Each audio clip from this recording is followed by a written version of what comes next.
جماعت آئی کویت سے. اب ماشاءاللہ بڑے لوگ، مالدار لوگ سب.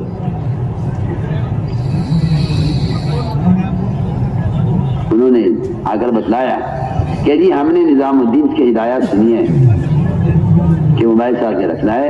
ہم 8 آدمی کی جماعت کویت سے آئے ہیں اور موبائل گھر چھوڑ کر آئے. بڑے بڑے تاجر ان میں، بڑے بڑے مالدار لوگ. اگر ہم سے کہی جگہ نہیں تو نہیں صحیح. پوری جماعت 4 مہینے ہندوستان میں لگا کر واپس گئی. 4 مہینے کسی کے پاس موبائل نہیں. ہمیں تو ہدایت جو دی گئی اس پہ عمل کرنا ہے. ہم تو جانتے ہی نہیں کہ اس کے بعد کیا ہوگا. جو ہوگا دیکھی جائے گی. 4 مہینے کے بعد کہتے ہیں کہ ہمارا یہ پہلا خروج ہے جس سے ہمیں فائدہ ہوا ہے، ورنہ اب تک ہمیں معلوم ہوتا ہے کہ ہمارا وقت ضائع ہوا ہے. کہتے ہیں اس کا فائدہ ہوا ہے اس سے کہ ہم یکسو ہو گئے بالکل اعمال کی طرف. اس لیے میں آپ کو تاکید سے عرض کر رہا ہوں کہ آپ اس کی کوشش کریں. اگر خدا نہ کرے جب آپ سے لے آئے ہو بند کر کے نہیں سکوا. امیر کی ذمہ داری ہے کہ وہ اپنے ساتھیوں کے موبائل کی حفاظت کرے اور ان کو اس کے استعمال نہ ہونے دے. ورنہ میں آپ سے صاف کہہ دیتا ہوں کہ قیامت میں اللہ تعالیٰ امیروں کو پکڑیں گے کہ تم نے کیا کوشش کی تھی ان کو اس منکر سے روکنے کی. اللہ جماعتوں کے ذمہ داروں سے قیامت میں سوال ہوگا. میں سارے جماعتوں کے ذمہ داروں سے کہہ رہا ہوں کہ جتنے امیر بیٹھے ہوئے جماعتوں لے کر چلنے والے، ان سب کی ذمہ داری ہے کہ سب موبائل بند کر کے رکھیں اپنے پاس اور اس کا استعمال نہ کیا جائے. ہاں کسی کو کوئی حاجت، کوئی ایسی ضرورت پیش آ جائے، امیر سے اجازت لے لے کہ امیر صاحب یہ مسئلہ تھا ہمارا گھر کا، اگر اجازت ہو تو یہ خبر کر دیں. کوئی اگر مجبوری پیش آ جائے تو کوئی حرج نہیں ہے. لیکن بیان کا ٹیپ کرنا یا اس میں تصویروں کا دیکھنا، یہ تو دین کو کھیل بنانا ہے. اور جو آدمی دین کو ہلکا سمجھتا ہے وہ ہدایت حاصل نہیں کر سکتا. اس سے اپنے آپ کو ہمیں بچانا ہے. یہ ہے لایانی کا نقصان. احد کے میدان میں شہید ہوئے صحابی، بڑی سنیے تو صحیح، شہید کا قطرہ زندگی گرتانی سے پہلے مفرد ہو جاتی ہے. کیا کیا فضائل ہیں شہید کے، غور کیجیے. صحابی شہید ہوئے احد کے میدان میں، جنازہ اٹھا کر یہاں سے گھر لے جایا گیا ان کا. اللہ کے رسول صلی اللہ علیہ وسلم تشریف لے گئے ان کے حوالے کی تسلی کے لیے. جنازہ رکھا ہوا تھا. ان کی والدہ نے کہا میرے بیٹے تمہیں جنت مبارک ہو. آپ نمائن کی والدہ سے تم نے اس کو جنتی کیسے کہہ دیا، تمہیں کیا معلوم اس نے اللہ کے راستے میں نکل کر لا یعنی بات کی ہو. سوچیے ہمارے پاس وقت فارغ تھا، ظہر کے بعد لمبا وقت تھا، تعلیم ہو گئی، بیٹھ گئے. ہاں بھائی تو دکان کھول کے آیا، بند کر کے آیا. ہاں بھائی کھیت کے آگے کیا ہو رہا ہے اور تیرے گھر میں کیا ہو رہا تھا، تو چلا تھا، تو کب واپس جاوے گا، میں کب واپس آؤں گا. یعنی لا یعنی باتیں. میں سوچتا ہوں، میں نے کہا دین سیکھنے کے لیے نکلے ہیں، سکھانے کے لیے نکلے ہیں، انہیں فرصت کہاں سے مل گئی اس کی؟ وقت ہی نہیں دائی کے پاس. ہم نکل کے لا یعنی باتیں کر لیتے ہیں. اور وہاں صحابی شہید ہوئے اللہ کے راستے میں. والدہ کہہ رہی جنتی میرا بیٹا. فرمایا کیسے جنتی کہہ دیا تم نے اس کو؟ اس نے جماعت میں نکل کر بیکار باتیں کی ہوں گی. سوچیے آپ. تو اس لیے ہمیں اس سے اپنے آپ کو بچانا ہے. 3 کاموں میں ہمارا وقت گزرے بس، دعوت میں، عبادت میں، سیکھنے سکھلانے میں. حضرت فرمایا کرتے تھے یہ 3 کام اگر دنیا میں نہ ہوتے عمر دنیا میں رہنا پسند نہ کرتا. حضرت عمر کا قول ہے اگر اللہ کے راستے میں پھرنا نہ ہوتا عمر دنیا میں رہنا پسند نہ کرتا. آج کے مسلمانوں کو دیکھیے آپ، یہ کہتے ہیں پھرنا بھی کوئی کام ہے. اور تمہیں کیا کہہ رہے ہیں؟ اگر پھرنا نہ ہوتا جماعت میں تو میں دنیا میں رہنا پسند نہ کرتا. آج کا مسلمان کہتا ہے پھرنے کی کیا فائدہ ہے. اس زمانے میں کافر کہتا تھا محمد صلی اللہ علیہ وسلم سے کیا پھرتے کیوں دین کو لے کر، بیٹھیے ایک جگہ دین سکھانا ہوگا، آ جائے گا آپ کے پاس. ایک کافر کی بات آج ایک مسلمان کہہ رہا ہے، پھرنے کی ضرورت ہے. اور عمر کا قول میں عرض کر رہا ہوں، فرماتے تھے اللہ کے راستے میں اگر پھرنا نہ ہوتا عمر دنیا میں رہنا پسند نہ کرتا. اور دوسری بات یہ فرماتے تھے کہ اگر اللہ کے مطلب میرے میں سجدے کرنا نہ ہوتا عمر دنیا میں رہنا پسند نہ کرتا. تیسری بات یہ فرماتے تھے کہ اگر علماء حق کی مجلسوں میں بیٹھ کر علم کی باتوں کو چن چن کر بندہ پیدا کرنا نہ ہوتا عمر دنیا میں رہنا پسند نہ کرتا. دعوت، تعلیم، عبادت، یہ 3 کام میں بیان کر رہے ہیں. اگر دنیا میں 3 کام نہ ہوتے تو عمر آخرت کو ترجیح دیتا، آخرت کو پسند کرتا. اپنے آپ کو ہمیں ان 3 کاموں کے اندر ہی مشغول رکھنا ہے۔ یہ ہے میرے دوستو 6 نمبر، جن کی ایک عملی مشق میں نے آپ کے سامنے عرض کر دی ہے۔ اس کے ساتھ اگر محنت ہے تو پھر اللہ تعالیٰ ہمیں ہدایت بھی دیں گے اور ہم اسے ہدایت کا ذریعہ بھی بنائیں گے، اور ہم اللہ کے راستے سے اللہ کا تعلق پیدا کر کے کچھ سیکھ کر آئیں گے۔ اور اگر معاملہ دوسرا ہے کہ نکلنے کے زمانے وہ کام ہو رہے جو اپنے مقام پر ہوتے تھے، تو جو آدمی اسپتال میں بدپرہیزی کرے اس کی تو کبھی صحت کی امید نہیں کرنی چاہیے۔ جو اسپتال میں رہ کر بدپرہیزی کرے، دوا نہ کھائے، تو اس کی تو صحت کی امید نہیں کرنی چاہیے، ایسے ہدایت کی امید ہی نہیں کرنی چاہیے۔ اگر اللہ کے راستے میں نکل کر یہ اصول ہم اپنے سامنے نہ رکھیں اور اپنے آپ کو اس کا پابند نہ کریں، اس طرح ہمیں جماعت میں نکل کر، یہ ہمارے نکلنے کا اصل مقصد ہے۔ اب جو جماعت اللہ کے راستے میں نکلنے والی ہیں، اپنے امیر ذمہ داری کے ساتھ چلیں اور اطاعت کے ساتھ چلیں، اطاعت کے ساتھ چلیں، اجتماعیت کے ساتھ چلیں، اس لیے کہ فتنوں کا زمانہ ہے۔ حدیث میں آتا ہے فتنوں سے بچنا چاہتے ہو تو 3 کام کر لو، جماعت کے ساتھ چمٹ کر رہو اور عموم میں رہو اور مسجدوں کا لازم پکڑ لو۔ بلکہ روایت میں آتا ہے کہ جو بکری ریوڑ کے اندر ہوتی ہے اگر کمزور بھی ہے تو محفوظ ہے، اور جو بکری ریوڑ سے الگ ہو جائے اگر وہ مضبوط بھی ہے تب بھی وہ خطرے میں ہے کہ اس کا بھیڑیا اس کا دشمن ہے اور انسان کا دشمن شیطان ہے۔ اس لیے ہم نے عرض کیا کہ الگ نہ چلیں، الگ نہ رہیں، جماعت کے ساتھ چمٹ جائیں، اجتماعیت کے ساتھ رہیں۔ یہی فتنوں کے ختم کرنے کا ایک حدیث میں، ایک ہی روایت میں 3 اسباب بتائیں فتنوں سے بچنے کے لیے۔ عموم میں رہو، جماعت کے ساتھ چمٹ کر رہو، مسجد کو لازم پکڑ لو۔ اس طرح ہمیں اپنی امیر کی ہدایت کے ساتھ اللہ کے راستے میں نکلنا ہے۔ امیر اگر کفر کا حکم کرے تو اطاعت نہیں ہے، اگر امیر نماز چھوڑنے کا حکم کرے تو اطاعت نہیں ہے، باقی اس کے علاوہ سارے کاموں میں اطاعت کرنا ہے۔ آج کل لوگ معمولی باتوں کی وجہ سے امیر کی مخالفت پر اور معمولی باتوں کی وجہ سے ذمہ داروں کی مخالفت کر بیٹھتے ہیں۔ ایسا نہ کیا جائے، بلکہ ہمیں اطاعت کے ساتھ، اجتماعیت کے ساتھ اپنے امیر اور ذمہ داروں کے ماتحت ہو کر اس کام کو کرنا ہے۔ اس طرح ہمیں اللہ کے راستے میں نکل رہے ہیں۔ نکلنے میں سب سے بنیادی بات یہ ہے جہاں تک ہو سکے پیدل چلو۔ اصل پیدل چلنا اس راستے میں اللہ کے غصے کو ٹھنڈا کرنا ہے۔ حدیث میں آتا ہے پیدل چلنے پر جو غبار اڑتا ہے، اس غبار کو اللہ تعالیٰ جنت میں جنت کو حسن کو بڑھانے کے لیے استعمال کریں گے۔ بلکہ فدائے ملت اور مجاہد امت حضرت مولانا اسعد مدنی رحمۃ اللہ تعالی علیہ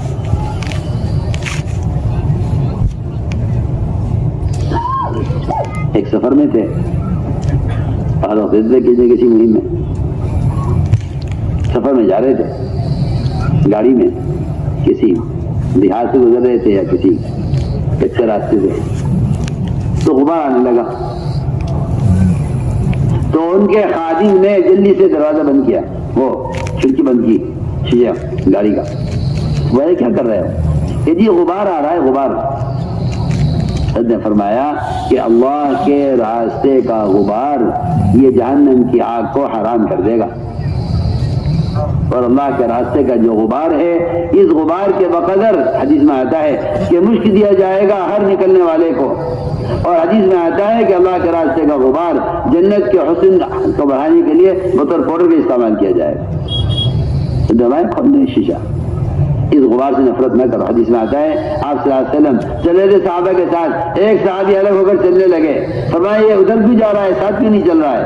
اس نے کہا جی غبار اڑ رہا تھا، میں ایک طرف ہو گیا ہوں، مٹی اڑ رہی تھی، ذرا میری ناک میں چلی جائے گی اس لیے میں ایک طرف ہو گیا۔ فرمایا اس غبار سے نفرت نہ کرو کہ اللہ کے راستے کا غبار جہنم کا دھواں ایک ناک میں جمع نہیں ہو سکتا، ایک ناک میں جمع نہیں ہو سکتا اللہ کے راستے کا غبار اور جہنم کا دھواں۔ تو میں نے عرض کیا کہ پیدل جہاں تک ہو سکے چلو، سواری استعمال کر سکتے ہو، کرنی چاہیے جہاں ضرورت ہو، جہاں گاؤں پیدل چل کر کام کر سکتے ہیں، جماعتیں پیدل چل کر کام کریں، جہاں ایک علاقے میں محنت کریں، کوشش کریں کہ یہاں سے وہاں پیدل منتقل ہو جائے، اس لیے کہ اللہ کے راستے میں پیدل چلنے سے بڑھ کر اللہ کے غصے کو ٹھنڈا کرنے والا کوئی اور سبب نہیں ہے۔ جی ہاں، روایتیں ہیں اور فضائل ہیں اس کے بہت احادیث کے اندر.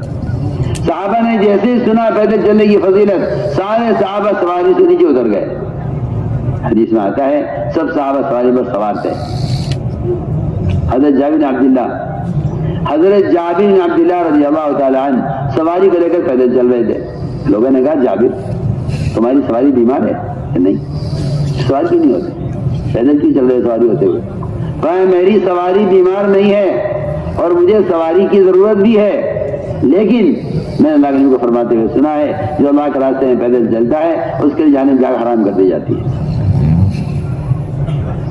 صحابہ کے یہاں تعلیم کا طریقہ یہ نہیں تھا کہ اس بات کو جلدی سے کسی موبائل میں ڈال کر سب جگہ پھیلا دو تاکہ سب کو پتہ چل جائے. یہ طریقہ نہیں تھا تعلیم کا. یہ تو اس زمانے میں رواجی طریقہ جاری ہوا ہے.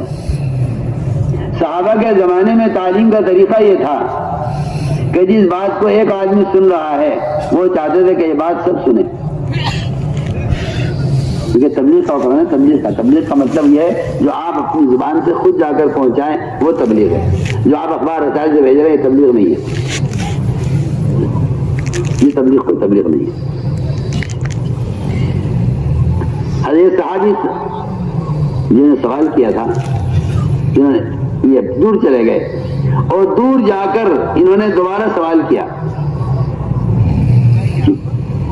دور جا کر بہت دور آواز دے کر چیخ کر پوچھا وہاں سے کہ جابر تو ابھی سوال کیوں نہیں ہو جاتے؟ جابر نے کہا جابر سمجھ گئے کہ حالانکہ مجھے پوچھ کے گیا ہے مجھ سے نہیں، ابھی پوچھ کر گیا ہے مجھ سے اتنی سی بات اور وہاں جا کے چیخ کر پوچھ رہا ہے دوبارہ.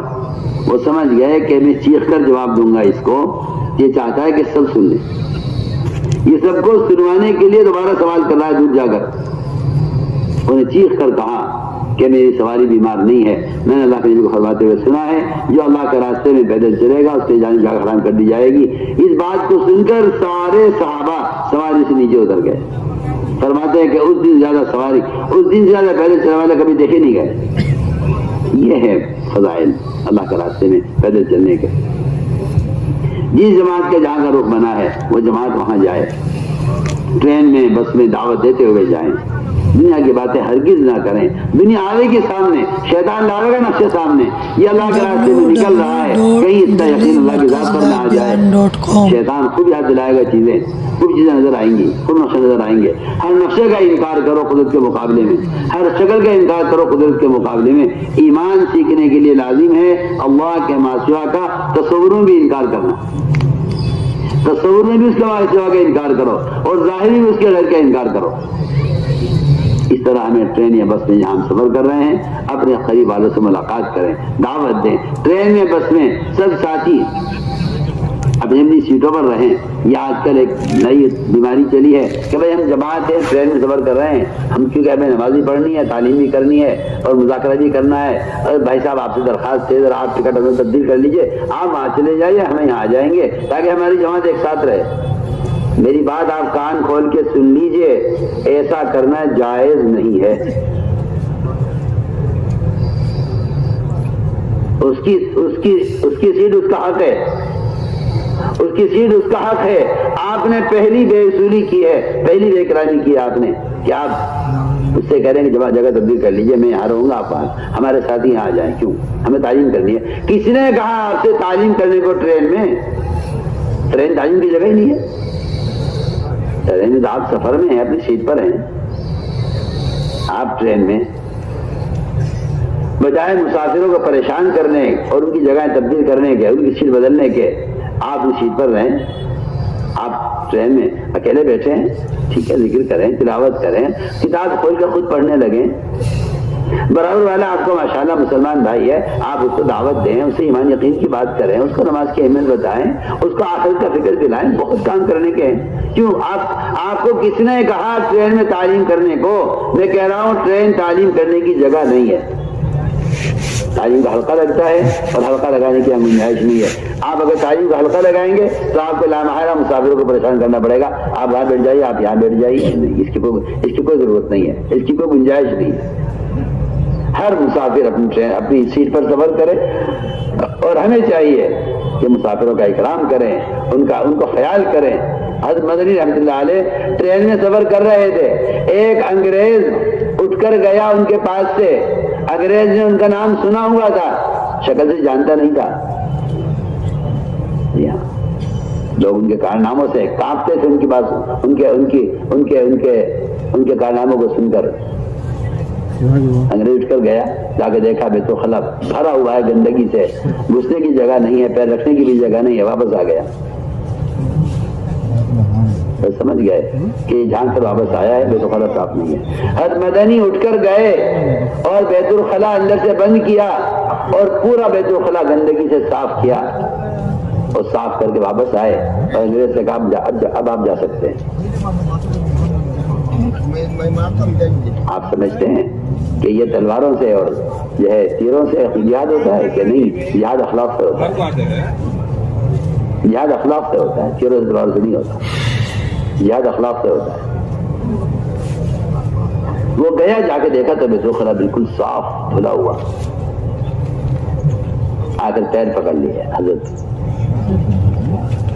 کون ہے آپ؟ لوگوں نے بتایا مدنی ہے کہ آپ کا نام سنا ہے, آپ کا نام سنا ہے, مگر آپ کی ذات کو آج سمجھا ہے کہ مسلمان کیسا ہونا چاہیے. ہماری جماعتیں مسجدوں میں جائیں گی, اے بھائی امام صاحب ذرا بیت الخلا صاف کرائیے, جماعت آئیے, چلیے ذرا پانی بھروائیے, جماعت آئیے. یہ ہوٹل نہیں آپ کا, یہ اللہ کا گھر ہے. پانی ہم کریں گے, بیت الخلا میں صاف کروں گا. اگر ہمارے بڑے بیت الخلا ٹرین کے صاف کر سکتے ہیں, جس کا ٹکٹ دے رہے ہیں, جس میں ملازم ہے صفائی کے لیے موجود ہے, تو کیا ہم اللہ کا گھر صاف نہیں کر سکتے؟ ایسی حالت ہو گئی ہماری. کہ عمر رضی اللہ تعالیٰ عنہ قباء کی مسجد میں جھاڑو دینے کے لیے مدینے سے جاتے تھے جب خلیفہ تھے. ہماری جماعت مسجدوں میں جا کر ایسی پڑ جاتی ہے کہ کسی ہوٹل میں آ کر ٹھہر گئی ہوں. نہیں, ہمارا کام ہے, پانی میں بھروں گا, مسجد کے صف میں لگاؤں گا, باہر سے مصلی لا کر میں بچھا دوں گا, مسجد کی بجلی کا بل میں دے دوں گا. کتنے کام کرنے کے. یہ کمیٹی کا گھر نہیں ہے, اللہ کا گھر ہے. آپ اللہ کے بندے ہیں, آپ یہاں عبادت کے لیے آئے. آپ ہوٹلوں میں کھانے کے لیے جاتے ہیں, آپ پیسے دے کر آتے ہیں, یہاں آپ اللہ کے گھر کا پانی استعمال کرتے ہیں. آپ کو خیال نہیں آیا کہ اس کا تعاون کرے مسجد کا؟ سوچیے آپ کہتے ہیں کمیٹی کرے گی. کیوں کرے گی کمیٹی کا گھر ہے, اللہ کا گھر ہے. اس لیے میں تاکید سے کہہ رہا ہوں کہ ہمارے ساتھ اس کا خیال کریں. تو ٹرین میں بس میں لوگوں سے ملاقاتیں کریں, ان کو دعوت دیں, ان کا اکرام کریں. آتا ہے کھانا منگواتے ہیں, بسکٹ منگواتے ہیں, چائے منگواتے ہیں, 10 آدمی 10 چائے لے آؤ. یہ بخیلوں کی جماعت ہے. ورنہ جتنے لوگ ٹرین میں بیٹھے ہوئے ہیں ان سب کا اکرام کرنا, سب کا اخلاق سے پیش آنا, سب کے لیے سب کو کھانے کو پوچھنا, بٹھانا ان کو, یہ ہے اخلاق. اس آپ صلی اللہ علیہ وسلم نے کیا معاملہ تھا غیروں کے ساتھ. میں قسم کھا کر کہتا ہوں, اگر یہ جماعت یہ معاملہ غیروں کے ساتھ کر لیں, اس ملک سے زیادہ سلامتی کا ملک کوئی نہ ہوگا. یہ تو تعصب نے فسادات پیدا کیے ہیں, یہ تو تعصب نے خوریزی کی ہے, یہ تو تعصب نے ملک کے اندر خوف پھیلایا ہے.